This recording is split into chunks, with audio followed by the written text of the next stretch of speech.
Hello students, आज बात करेंगे आपके साथ भूगोल के अगले अध्याय पर। इससे पहले आपने मेरे साथ जो भौतिक भूगोल है उसके अंतर्गत अलग अलग टॉपिक समझने की कोशिश की और हम एक प्रकार से इसे एंथ्रोपोलॉजी भी कह सकते हैं। आप वो वाला टॉपिक समझ रहे हैं जो बहुत ही इम्पोर्टेंट है। इम्पोर्टेंट तो नहीं है, मेंस की परीक्षा के लिहाज से इम्पोर्टेंट नहीं है, लेकिन प्री में यहाँ से सवाल बन सकते हैं और यह आपकी समझ को भी बढ़ाता है। ज़रा सोचिए, अगर हम आपसे पूछें कि बताइए भारत के अंदर अरावली पर्वत का निर्माण कौन से काल में हुआ था, इस तरह का स्टेटमेंट बनाकर आपसे यूपीएससी में पूछा जा सकता है और पूछे भी गए हैं।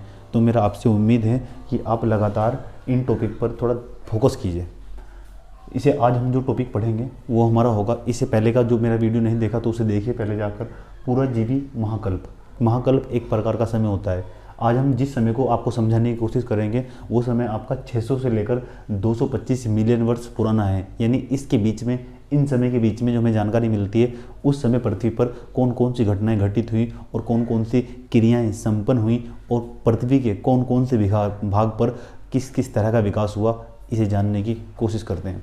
आइए यह समझने की कोशिश करते हैं। जो आपका पूरा जीवी महाकल्प, आप इसे याद कर लीजिए, इंग्लिश में भी याद कर लीजिए, क्योंकि आजकल इंग्लिश के ऐसे शब्द हिंदी में लिखकर चला जाता है और बच्चे समझ नहीं पाते हैं। उसके बाद पूरा जीवी महाकल्प, पूरा जीवी महाकल्प पहला जोइक एरा 600 से लेकर 225 मिलियन वर्ष। उसके बाद ये देखिए नंबर पहला, पूरा जीवी महाकल्प के अंदर कल्प होते हैं, कल्प के अंदर युग होते हैं, ये हमने आपको बताया था। उसके बाद ये देखिए जो आपके सामने उपस्थित दिखाई दे रहा होगा, ये वाला, इसे थोड़ा ध्यान से देखिए, ये वाला भाग, इसका नाम है कैम्ब्रियन कल्प।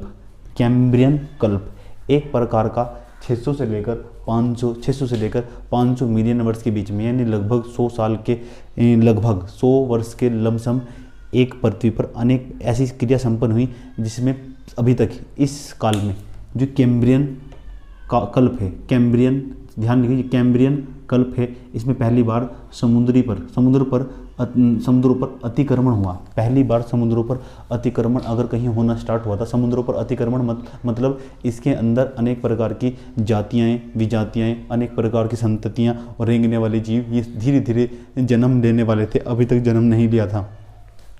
तो समुद्रों पर पहली बार अगर अतिक्रमण हुआ तो कहाँ हुआ? कैम्ब्रियन कल्प में हुआ। दूसरे नंबर पर देखिए इसके अंतर्गत क्या हुआ, तो इस जो कैम्ब्रियन कल्प है, जो आप देखते हैं भारत, यह आपका भारत है,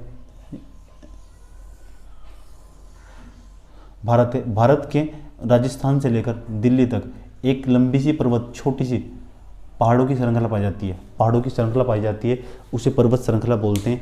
उस पर्वत का जो नाम है उसे बोलते हैं अरावली पर्वत। अरावली पर्वत का जो अरावली पर्वत नहीं, उसे बोलते, सॉरी, बीच में भारत के एक श्रृंखला पाई जाती है, इसे मिटा देते हैं, बीच में एक श्रृंखला पाई जाती है पर्वत की, इसे बोलते हैं बीच में, जहाँ मध्य प्रदेश है, आपका राजस्थान है, गुजरात है, ये आपका छत्तीसगढ़ है, झारखंड है, यहाँ एक श्रृंखला पाई जाती है, छोटी सी पर्वत की छोटी छोटी पहाड़ियाँ पाई जाती है। तो उस पर्वत की छोटी सी जो श्रृंखला होती है, उस श्रृंखला को आप विंध्याचल की श्रेणी कहते हैं। विंध्याचल की श्रेणी का निर्माण भी पूरा जीवी महाकल्प में ही हुआ। किसके अंतर्गत? कैम्ब्रियन कल्प के अंदर हुआ।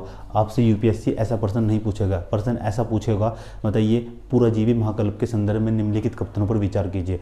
पूरा जीवी महाकल्प के संदर्भ में निम्नलिखित कथनों पर विचार कीजिए। पहला स्टेटमेंट, स्टेटमेंट मतलब कथन, पहला कथन देखा जाएगा, आपको बताना होगा ये सही है या नहीं है। पहला देखा जाएगा स्टेटमेंट आपको कि भारत में विंध्याचल श्रेणी का निर्माण, भारत में विंध्याचल पर्वत या विंध्याचल श्रेणी या विंध्याचल पहाड़ का निर्माण कैम्ब्रियन कल्प में हुआ था। तो आपका उत्तर होना चाहिए यस, ये स्टेटमेंट सही है। उसके बाद आपसे प्रश्न पूछा जा सकता है, यूपीएससी इस तरह प्रश्न पूछा जा सकता है, पूरा जी दूसरा स्टेटमेंट ऐसे कह सकता है आपको कि कैम्ब्रियन कल्प में समुद्रों पर पहली बार अगर अतिक्रमण हुआ तो कैम्ब्रियन कल्प में हुआ। तो ये भी स्टेटमेंट सही है, दोनों ही स्टेटमेंट सही है।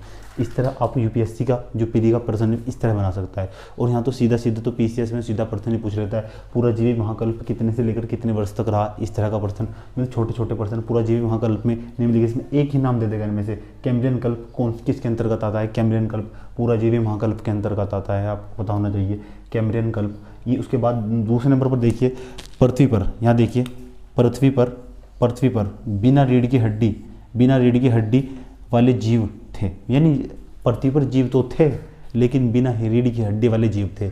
बिना रीढ़ की हड्डी वाले जीवों को बोलते हैं रीढ़ की हड्डी विहीन जीव, रीढ़ की हड्डी रहित जीव, इस तरह बोल सकते हैं आप। तो समुद्रों में जीवों की व्युत्पत्ति होनी स्टार्ट हुई। समुद्रों में जीवों की उत्पत्ति होनी जब स्टार्ट हुई तो उसे कह सकते हैं कि समुद्रों पर अतिक्रमण हो गया। और जैसे ही समुद्रों पर अतिक्रमण हो जाएगा तो हम कह सकते हैं, ये कौन से कल्प में था? कैम्ब्रियन कल्प में। कैम्ब्रियन कल्प में सबसे पहली बार समुद्रों पर अतिक्रमण हुआ था। भारत में विंध्याचल पर्वत का निर्माण भी इसी कल्प में हुआ था। पृथ्वी पर रीढ़ की हड्डी की विहीन, मतलब जिनके अंदर रीढ़ की हड्डी नहीं पाई जाती, ऐसे जीव भी इसी कल्प के अंदर, पूरा जीवी वहाँ कल्प में पैदा होने स्टार्ट हो गए थे। 600 से लेकर 500 मिलियन वर्ष तक के बीच के समय हैं। 3 स्टेटमेंट आपसे पूछे जा सकते हैं। समुद्रों में जीवों की उत्पत्ति कैम्ब्रियन कल्प में, पूरा जीवी वहाँ कल्प के अंतर्गत ही हुई थी, ये भी आपको पता होना चाहिए। उसके बाद दूसरे नंबर पर, ये जितने हार्ड नाम हैं इंग्लिश के नाम है, हिंदी में लिख दिए गए हैं, इसलिए आपको कठिनाई पैदा होती है। 2 से 3 बार बोलेंगे आपके याद हो जाएगा। देखिए दूसरे नंबर पर आपका ये है आपका आर्डोविशियन कल्प, आर्डोविशियन कल्प। इसमें देखिए क्या हुआ था, ये आपका 500 से लेकर 400, हम 600 से चलेंगे 225 पर जाकर रुक जाएंगे। 500 से लेकर 400 मिलियन वर्ष पुराना, यानी बीच का लगभग 100 सालों का यह समय है। इसे बोलते हैं आर्डोविशियन कल्प। आर्डोविशियन कल्प 2 बार बोलेंगे याद हो जाएगा आपके। आर्डोविशियन कल्प यूपीएससी कैसे प्रश्न बनाएगा? आर्डोविशियन कल्प निम्नलिखित में से, आर्डोविशियन कल्प, पहला स्टेटमेंट आर्डोविशियन कल्प पूरा जीवी महाकल्प के अंतर्गत आता है। यस, ये स्टेटमेंट बिल्कुल सही है। दूसरा, इस समय अमेरिका का आधा भाग डूब गया। ये बात आपको याद रखनी है। अभी हमारे पास मैप का अभाव है, उसके बाद हम जब आपको मैप की प्रक्रिया समझाएंगे वहाँ उसमें अमेरिका पूरा दिखाएंगे, जब आपको बताएंगे कि इस आर्डोविशियन कल्प के अंतर्गत अमेरिका का कितना भाग डूब गया था, तो आप थोड़ा इंतजार कर दीजिए। सीमित संसाधनों की वजह से ही आपको पढ़ा जाता है। जिन संसाधनों की वजह से आपको पढ़ाया जाता है इन्हीं में ही सीमित रहिए भी, लेकिन आपको बहुत अच्छा, धीरे धीरे हमारे साथ बने रहेंगे तो बहुत अच्छा फील आने लगेगा। इस समय अमेरिका का आधा भाग डूब गया था। आर्डोविशियन कल्प यूपीएससी बहुत ही कम चांस से यहाँ से प्रश्न बनाएगा, बना भी सकता है। उसके बाद नीचे देखिए, यहाँ से बन सकता है यूपीएससी का एक स्टेटमेंट। आपके लिए एक स्टेटमेंट काम का है, ध्यानपूर्वक पढ़िएगा। समुद्र में रेंगने वाले जीव का निर्माण। समुद्र में रेंगने वाले जीव, यहाँ जीवों की उत्पत्ति हुई थी, अब यहाँ ऐसे जीव भी आने स्टार्ट होंगे रेंगने वाले, जैसे सांप, केचुआ, इस तरह के जो जीव हैं जो रेंगते हैं, रेंगने वाले। क्रोकोडाइल, ये भी रेंगने वाले जीव हैं जिनके अंदर रीढ़ की हड्डी नहीं पाई जाती है। अभी तक रीढ़ की हड्डी नहीं पाई जाती थी, चाहे वो आपका कैम्ब्रियन कल्प हो, चाहे आपका आर्डोविशियन कल्प हो। अब तक जो समुद्र में रहने वाले बड़े बड़े जीव थे, छोटे छोटे बड़े बड़े जीव थे, उनके अंदर रीढ़ की हड्डी नहीं थी, वो रीढ़ की हड्डी विहीन जीव थे। समझे? तो समुद्र में रेंगने वाले जीवों का निर्माण कौन से कल्प में हुआ? आर्डोविशियन कल्प में हुआ। उसके बाद तीसरे नंबर पर देखिए, तीसरे नंबर पर आपको सिल्यूरियन, तीसरे नंबर पर देखिए सिल्यूरियन कल्प, रीढ़ की हड्डी वाले जीवों की उत्पत्ति। ये तीसरे वाला काल बहुत इंपॉर्टेंट है, आपको पता होना चाहिए। तीसरे वाला जो कल्प है इसमें ही आपके यहाँ समुद्र में रीढ़ की हड्डी वाले जीवों की उत्पत्ति हुई, रीढ़ की हड्डी वाले जीवों की उत्पत्ति हुई।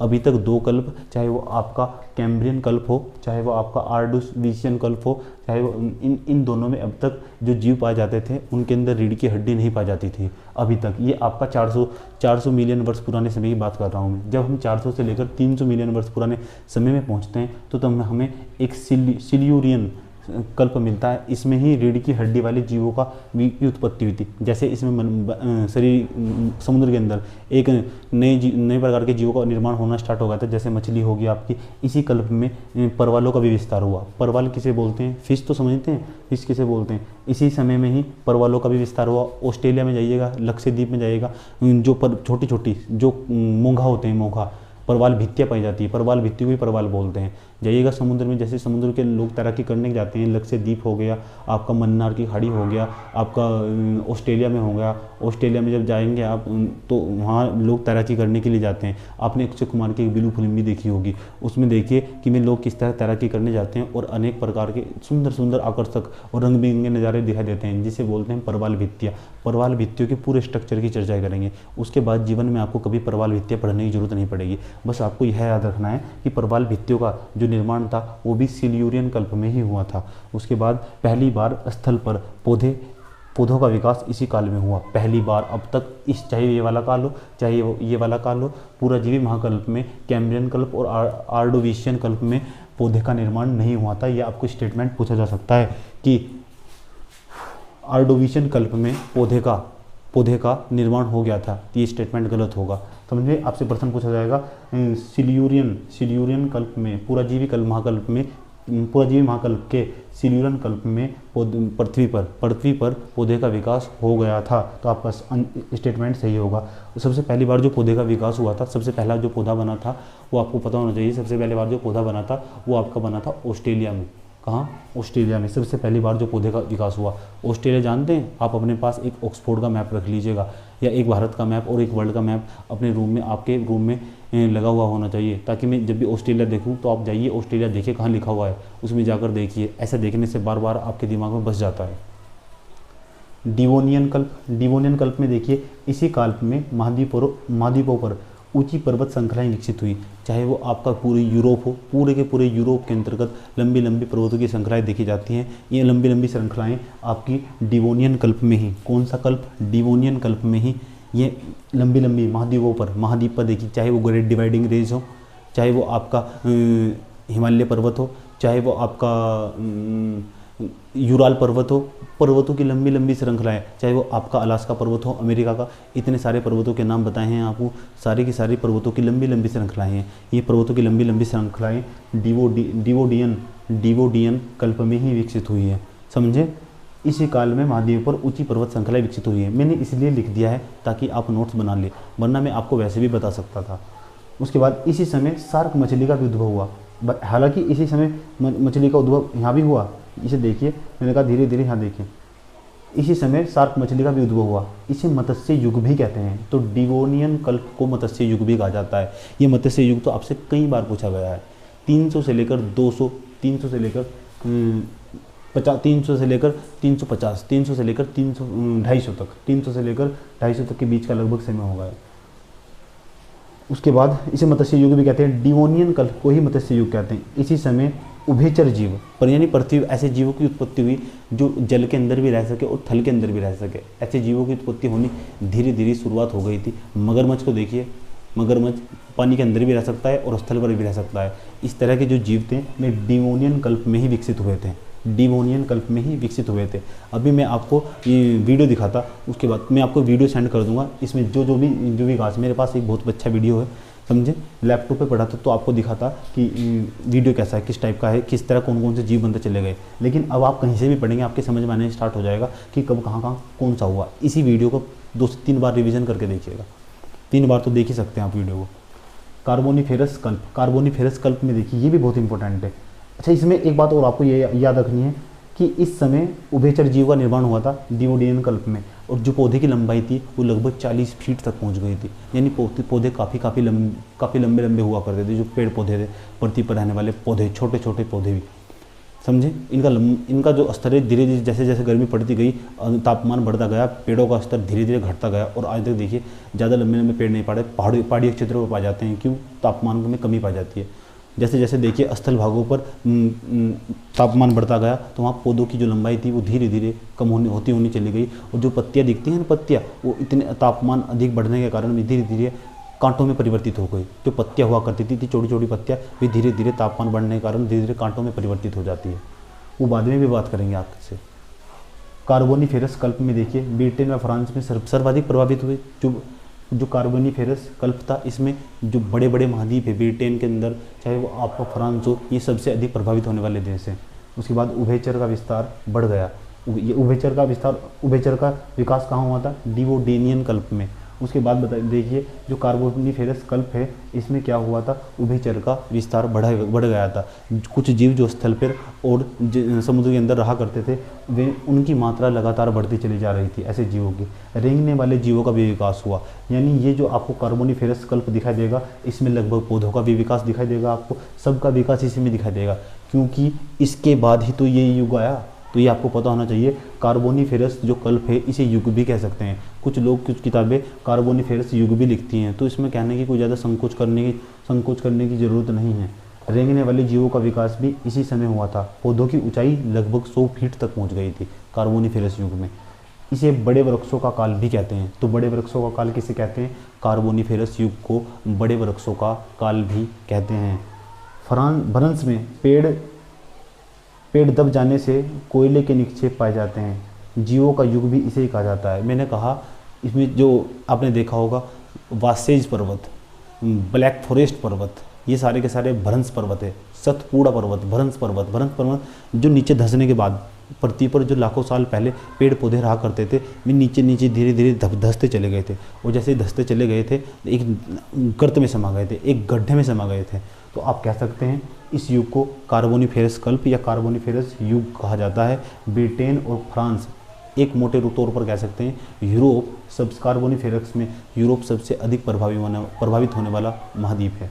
उसके बाद आप चलिए, मैंने कहा इसे हम जीवों का युग भी कहते हैं, यानी यहाँ जीव पूर्ण रूप से बन चुके थे, लेकिन अभी मनुष्य का जन्म नहीं हुआ था। पृथ्वी पर और समुद्र पर रहने वाले जो जीव थे, जिसे हम उभयचर जीव कहते हैं, उनकी मात्रा लगातार ज़्यादा बढ़ती जा रही थी और लगातार बढ़ती चली गई। उसके बाद आप चलते हैं पर्मियन कल्प में। उसके बाद इसी समय जलवायु शुष्क होने लगी। शुष्क समझते हैं? पर्मियन कल्प, कार्बोनिफेरस कल्प के बाद पर्मियन कल्प आएगा। जलवायु शुष्क होने वाली, सूखा पड़ने लगा, समझे, शुष्क होने लगी। भ्रंशों के कारण ब्लैक फॉरेस्ट व वासेज पर्वत का निर्माण हुआ। जैसे जैसे जलवायु शुष्क होने लगती है तो इसके तहत ब्लैक फॉरेस्ट, ये पर्वत हैं, पर्वत का हम आपको चित्र बनाकर अच्छे तरीके से समझाएंगे जब मैपिंग कराएंगे आपको, जब आपको प्रादेशिक भूगोल पढ़ाएंगे। मेरा जो भूगोल पढ़ाने का क्रम है वो चैप्टर वाइज बांट रखा है मैंने, एक चैप्टर से संबंधित। आपको जब भी मतलब भूगोल पढ़ने की आवश्यकता होगी, बुक खोलने की ज़रूरत नहीं पड़ेगी। आप मेरे वीडियो पर जाइएगा और वीडियो को जाकर 2 से 3 बार देखिएगा। कभी भी कहाँ, आप तो 3 ही बार देख सकते हैं। भ्रंशों के कारण ब्लैक फॉरेस्ट व वासेज पर्वत का निर्माण हुआ। भ्रंशों के कारण ब्लैक फॉरेस्ट व वासेज पर्वत का निर्माण हुआ। चलिए, तो आज इतना ही रखते हैं। कार्बोनिफेरस की बातें आपको याद रखनी है, पर्मियन कल्प की बातें, डिवोनियन कल्प में आपको याद रखना है, सिल्यूरियन कल्प में भी आपको याद रखना है, ऑर्डोविशियन कल्प में भी और कैम्ब्रियन कल्प में भी आपको याद रखना है। इसके बाद एक छोटा सा काल और उसके बाद हम पृथ्वी की आंतरिक संरचना, पृथ्वी के अंदर क्या क्या पाया जाता है, उस चैप्टर पर आने वाले हैं, जहाँ से मेंस में और प्री से लगातार सवाल पूछे जाते हैं। यहाँ तक तो ऑप्शनल भी नहीं बचता, समझे। तो हम लगभग इंटीग्रेटेड अप्रोच अपनाकर चलेंगे, प्री को भी ध्यान में रखते हुए, मेंस को भी ध्यान में रखते हुए और ऑप्शनल को भी ध्यान में रखते हुए। उन्हें भी बहुत ही ज़्यादा लाभदायक ये वीडियो उनके लिए बहुत बेनिफिशियल होगा। प्री का तो एक भी क्वेश्चन नहीं बचने वाला और ना ही मेंस का बचने वाला। और तो और हम इसे और ही गहराई से समझने की, भूगोल की जो भाषा होती है एक, उसे लिखवाने, उससे संबंधित जो पर्सन आए हैं उन्हें चर्चाएं करने की कोशिश करेंगे। आपको इससे बाहर पर्सन नहीं जाएगा। वीडियो को 2 से 3 बार देख लीजिएगा। इजाज़त दीजिए, मिलते हैं बाद में आपसे। धन्यवाद।